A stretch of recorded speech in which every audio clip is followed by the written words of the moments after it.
بسم اللہ الرحمن الرحیم۔ آج کی حدیث مبارک میت کو نہلانے اور کفن پہنانے کی فضیلت۔ المعجم الکبیر حدیث نمبر 8077۔ حضرت ابو امامہ رضی اللہ تعالیٰ عنہ سے روایت ہے کہ حضور نبی اکرم صلی اللہ علیہ وآلہ وسلم نے فرمایا، جو مسلمان کسی میت کو غسل دے اور اس کا پردہ رکھے تو اللہ تعالیٰ اس کے گناہ چھپائے گا، اور جو میت کو کفن پہنائے اللہ تعالیٰ جنت میں اس سے ریشم کا لباس پہنائے گا۔ اس حدیث مبارک میں میت کو غسل دینے، اس کا ستر اور عیوب چھپانے، ایسے ہی کفن پہنانے کی فضیلت بیان ہوئی۔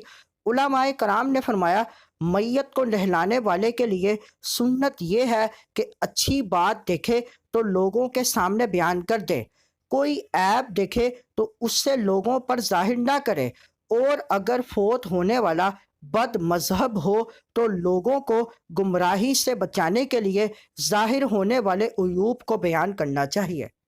اس حدیث مبارک کو اپنے دوستوں کے ساتھ لازمی شیئر کریں۔ مزید معلومات کے لیے ہمارے چینل کو لائک اینڈ سبسکرائب کریں۔